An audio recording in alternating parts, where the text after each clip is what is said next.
আজকের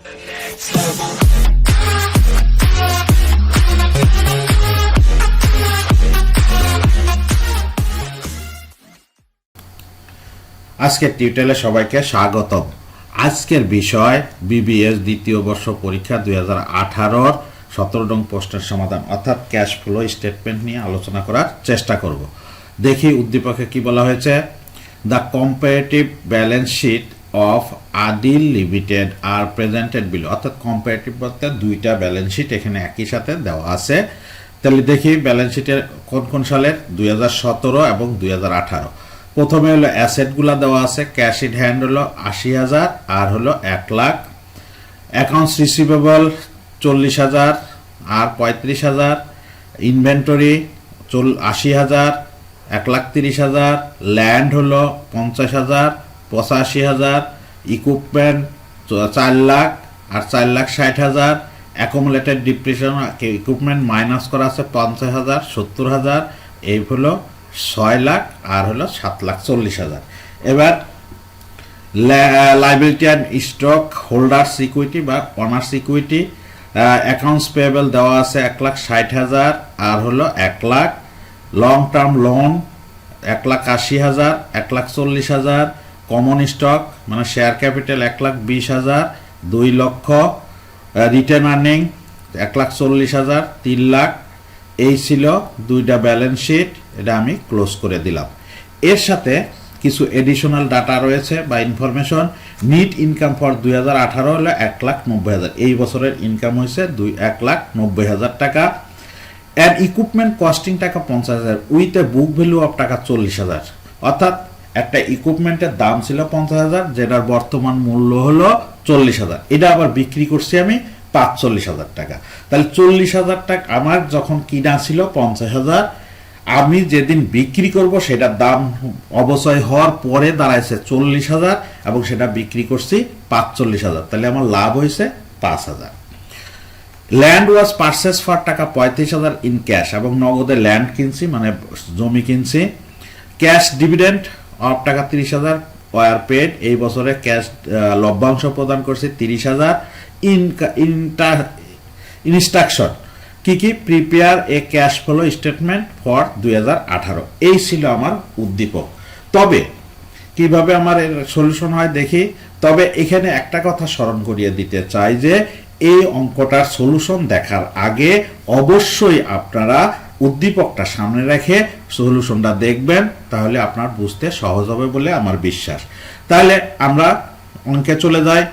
এই অঙ্কটা করতে গেলে কিছু জেনারেল নলেজ আমার এই চ্যাপ্টারের উপর থাকতে হবে, এই জন্য এটা নিয়ে আমি কিছু আলোচনা করেছি।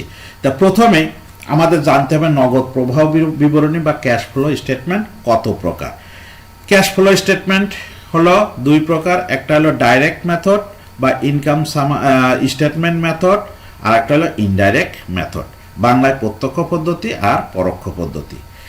এরপরে আমাদের জানতে হবে নগদ প্রবাহ বিবরণী বা ক্যাশ ফ্লো স্টেটমেন্টে ক্যাশ অ্যাক্টিভিটিস বা নগদ প্রবাহ কার্যক্রম কত প্রকার, অর্থাৎ যে এন্ট্রিগুলি যোগ বিয়োগ হবে এটা কয়টা ভাগে ভাগ করা যায়। তাহলে ক্যাশ ফ্লো নগদ প্রবাহ কার্যক্রম হলো, একটা হলো পরিচালন কার্যক্রম বা অপারেটিং অ্যাক্টিভিটিস, আর একটা হলো ইনভেস্টিং অ্যাক্টিভিটিস, আর একটা হলো ফিনান্সিয়াল অ্যাক্টিভিটিস। এই 3টা পদ্ধতি, এই 3টা স্টেপে আমি অঙ্কটা করব। তা প্রথমে বসাইতে হবে নিট ইনকাম আফটার ট্যাক্স, কর পরবর্তী নিট লাভ বা লস, অর্থাৎ যদি বিফোর ট্যাক্স দেওয়া থাকে তাহলে ট্যাক্সটা বাদ দিয়ে যে নিট লাভটা হবে সেই নিট লাভটা আমাকে প্রথমে বসাইতে হবে। যদি অঙ্কের মধ্যে কর পূর্ববর্তী নিট আয় থাকে এবং আয়কর থাকে, তাহলে নিট আয় থেকে আয়কর বাদ দিলে আমরা কর পরবর্তী নিট আয় পেয়ে যাব, যে কথাটা আমি একটু আগেও বলেছি। এরপর নিট আয় বা নিট ক্ষতির সাথে যে কাজগুলো করতে হবে তা নিম্নরূপ।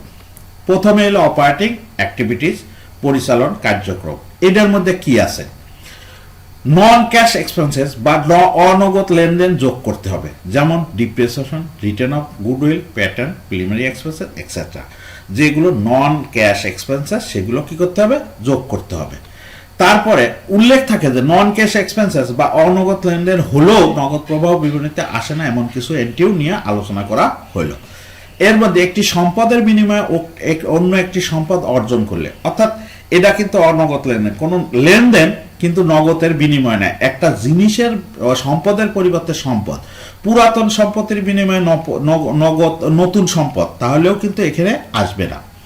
বন্ড বা ঋণপত্র বা অগ্রাধিকার শেয়ারকে সাধারণ শেয়ারে রূপান্তর করলে, শেয়ার লভ্যাংশ বা বোনাস শেয়ার ইস্যু করলেও এখানে লেনদেন কিন্তু অনগদ লেনদেন, তারপরেও এখানে আসবে না। শেয়ার ইস্যুর মাধ্যমে কোনো সম্পত্তি অর্জন করলে, বন্ড বা ঋণপত্র ইস্যুর মাধ্যমে কোনো সম্পত্তি অর্জন করলে, এইগুলো নন ক্যাশ ঠিকই, কিন্তু তারপরেও অপারেটিং অ্যাক্টিভিটিসের মধ্যে আসবে না। এরপরে loss on sales of asset বা সম্পত্তি বিক্রয়জনিত ক্ষতি যদি হয়, loss on sales of asset, অর্থাৎ অ্যাসেট বিক্রি করলে যদি লস হয় তাহলে এখানে এসে যোগ হবে, তাহলে প্রফিট হলে কি হবে, বিয়োগ হবে। তো এখন gain on sales or asset বা সম্পত্তি বিক্রয়ের লাভ হলে বিয়োগ হবে, একটু আগেই বলেছি। এরপরে লস অর গেইন বা সেলস অফ অ্যাসেট বের করতে নিচের সূত্র ব্যবহার করতে হবে। কিভাবে? সম্পত্তির বিক্রয় মূল্য বাদ হলো সম্পত্তির বই মূল্য, যদি ধনাত্মক হয় লাভ, ঋণাত্মক হলে লোকসান। এখন সম্পত্তির বই মূল্য কিভাবে বের করব? সম্পত্তির ক্রয় মূল্য থেকে অবচয় সঞ্চিতি বাদ দিলে আমরা বই মূল্য পেয়ে থাকি। Increase of current asset, increase মানে বৃদ্ধি যদি পায় কারেন্ট অ্যাসেট, তাহলে কি হবে, বিয়োগ করতে হবে।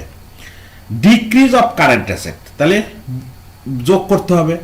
ইনক্রিজ হলে বিয়োগ করতে হবে, আর ডিক্রিজ হলে যোগ করতে হবে। কোনগুলো? কারেন্ট অ্যাসেটগুলো। আমরা অন্যান্য চ্যাপ্টারে কোনগুলো কারেন্ট অ্যাসেট, কোনগুলো কারেন্ট লাইবিলিটি, এগুলো আমরা শিখেছি। ইনক্রিজ অফ কারেন্ট লাইবিলিটি হলে যোগ করতে হবে, আর ডিক্রিজ ইন কারেন্ট লাইবিলিটি হলে বিয়োগ করতে হবে। এরপরে আসি ইনভেস্টিং অ্যাক্টিভিটি, বিনিয়োগ কার্যক্রম। Sales of fixed asset in cash, যদি কোনো সম্পত্তি বিক্রি করার মাধ্যমে নগদ টাকা আসে তাহলে কি করতে হবে, তা যোগ করতে হবে, যেমন plant, land, machinery, equipment, furniture etcetera.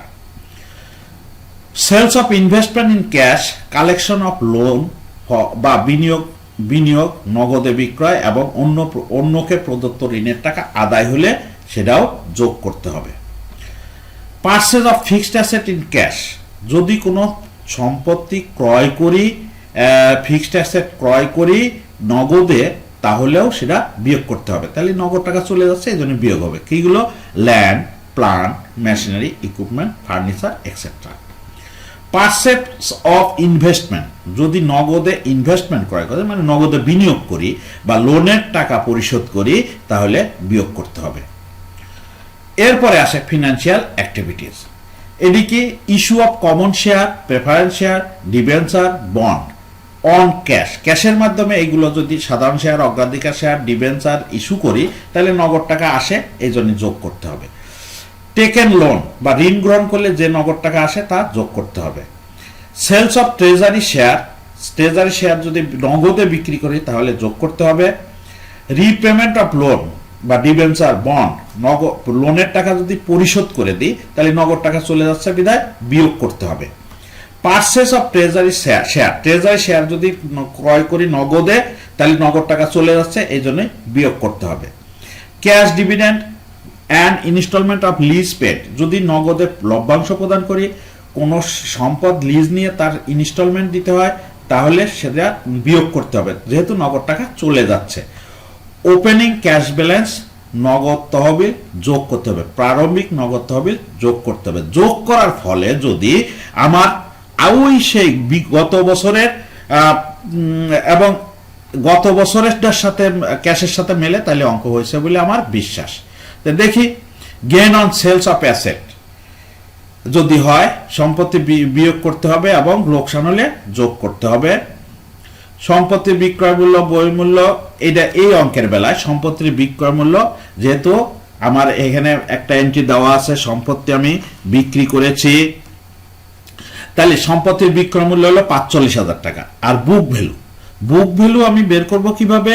Book value বের করব আমার ক্রয় মূল্য থেকে অবশিষ্টটা বাদ দিতে হবে, তাহলে ৪৫,০০০ বিয়োগ হলো সমান হলো ৫,০০০, তাহলে এখানে হলো একটু লাভ হয়েছে, ধরা হয়েছে বিয়োগ, অর্থাৎ এখানে একটু ভুল আছে, সেটা হচ্ছে 45,000 বিয়োগ হলো 40,000।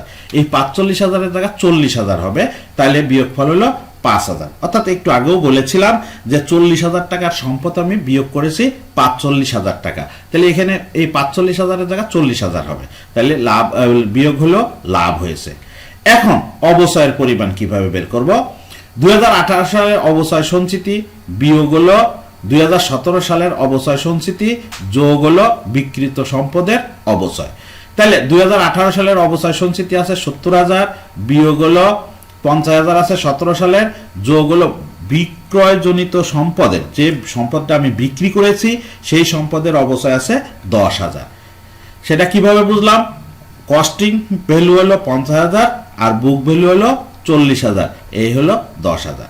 তাহলে এখানে বেরোলো 20,000 যোগ হলো 10,000 সমান সমান 30,000। তাহলে অবচয়ের পরিমাণ পেয়ে গেলাম 30,000। এবার যন্ত্রপাতি যে ক্রয় করছি তার মূল্য বের করতেছি। 2018 সালের যন্ত্রপাতি বিয়োগ হলো 2017 সালের যন্ত্রপাতি যোগ হলো বিক্রিত যন্ত্রপাতি। তাহলে 18 সালের যন্ত্রপাতি আছে 4,60,000 অঙ্কে দেওয়া আছে, এর সাথে বিয়োগ করলাম 17 সালের যন্ত্রপাতি 4 লাখ দেওয়া আছে, আর বিক্রি করছিলাম 50,000 টাকার যন্ত্রপাতি, তাহলে আমার থাকলে হলো 1,10,000। তাহলে এই বছরে আমি যন্ত্রপাতি ক্রয় করছি 1,10,000। আসলে এটি আমি মুখোমুখিও হিসাব করতে পারি, আবার নোট আকারে দিয়েও দিতে পারি অঙ্কের মধ্যে। এইবার আমি অঙ্ক শুরু করলাম ইনডাইরেক্ট মেথডে। প্রথমে একটা ঘর করলাম। আমি অঙ্কের প্রথমেই বলেছিলাম যে সর্বপ্রথমেই আমার বসাইতে হবে নিট লাভ বা লস। তো এখানে নিট ইনকাম দেওয়া আছে 1,90,000, এর সাথে যোগ করতে হবে হলো cash flow from operating activities. Operating অ্যাক্টিভিটিসের মধ্যে কি কি আছে? তাহলে এখানে প্রথমেই আছে হলো ডিপ্রিসিয়েশন, যেটা আমি একটু আগে বের করেছি, এটা হলো যোগ করতে হবে অনগদ লেনদেন। তারপরে gain on sales of equipment, এটা হলো বিয়োগ করতে হবে, যদি লস হইতো যোগ করতাম, এটাও আমি বের করেছি 5,000। ডিক্রিজ ইন অ্যাকাউন্টস রিসিভেবল, অর্থাৎ অ্যাকাউন্টস রিসিভেবল 17 সালে ছিল 40,000, 18 সালে 35,000, তাহলে এটা হলো কমে গেছে, তাই কমে গেলে আমি যোগ করব, কারণ আমি নিয়মের মধ্যে বলেছিলাম যে কারেন্ট অ্যাসেট যদি কমে তাহলে যোগ হবে, আর কারেন্ট অ্যাসেট যদি বাড়ে বিয়োগ হবে। Increase in merchandise inventory, merchandise inventory দেওয়া আছে এখানে 80,000 আর 1,30,000, তাহলে বৃদ্ধি পাইছে, তাহলে বৃদ্ধি পেলে কি হবে? বিয়োগ হবে, পার্থক্যটা বিয়োগ হলো। এরপর আছে decrease in accounts payable, accounts payable কমছে, সেটা আমার যোগ বিয়োগ হবে, কমলে বিয়োগ হবে কারেন্ট লাইবিলিটি, আর যদি বৃদ্ধি পাইতো তাহলে যোগ করতাম। এই ছিল আমার অপারেটিং অ্যাক্টিভিটিজের থেকে, এটা আমি যোগ বিয়োগ করলাম, আমার রেজাল্ট হলো -80,000। এরপরে আসি cash flow from investing activities. Investing অ্যাক্টিভিটিজের মধ্যে আছে sales of equipment, equipment sales করছি কত টাকা? 45,000 টাকা, নগদ টাকা আইসে, এই জন্য যোগ হলো। ল্যান্ড পারচেস, ক্রয় করছি কত টাকা? 35,000 টাকা, এই জন্য বিয়োগ করলাম, নগদ টাকা চলে গেছে। পারচেজ অফ ইকুইপমেন্ট, যেটা আমি বের করেছি, আমি পারচেস করছি বিধায় নগদ টাকা চলে গেছে, বিয়োগ করলাম, তো এইটা আমার ছিল ইনভেস্টিং অ্যাক্টিভিটিজ, এটার রেজাল্টও -1,00,000। এরপরে cash flow from financial activities, dividend paid সরাসরি দেওয়া আছে 30,000, এটা বিয়োগ করলাম, নগদ টাকা চলে গেছে। ইস্যু অফ কমন স্টক, অর্থাৎ আমার কমন স্টক ছিল 1,20,000, হয়ে গেছে 2 লাখ, তাহলে 80,000 টাকা আমি পাইছি, ইস্যু করছি, নগদে টাকা আইছে, এই জন্য যোগ করলাম। লং টার্ম লোন পেড, এখানে দেখা যাচ্ছে লোন বছরে 17 সালে ছিল 1,80,000, 18 সালে হয়ে গেছে 1,40,000, তাহলে 40,000 টাকা আমি পরিশোধ করছি, নগদ টাকা চলে গেছে, এই জন্য বিয়োগ করলাম। এই ছিল আমার ফিনান্সিয়াল অ্যাক্টিভিটিস। এই ফিনান্সিয়াল অ্যাক্টিভিটিসের যোগ বিয়োগে আমার 10,000 টাকা। এবার আমি সবগুলো একসাথে যোগ বিয়োগ করলে আমার রেজাল্ট বেরোলো +20,000। এর সাথে যোগ করব ওপেনিংটা, অর্থাৎ প্রথম 17 সালের যেটাকে ক্যাশ ইন হ্যান্ড, সেটা হলো ওপেনিং ক্যাশ ব্যালেন্স, যোগ করলাম 80,000। এইবার আমার ক্লোজিং বেরোলো, অর্থাৎ 2018 সালের ক্যাশ হলো 1 লাখ, আমার এখানেও হয়েছে 1 লাখ, এটা হলো ক্লোজিং ক্যাশ ব্যালেন্স। অতএব আমার অঙ্ক হয়েছে বলে আমার বিশ্বাস। ধন্যবাদ সবাইকে, ধন্যবাদ সময় দেওয়ার জন্য। যদি আমার এই ভিডিও কারোর কোনো উপকারে লাগে তাহলে অবশ্যই আপনারা সাবস্ক্রাইব করে রাখবেন, যাতে পরবর্তী ভিডিও সরাসরি আপনার নিকট পৌঁছে যায়।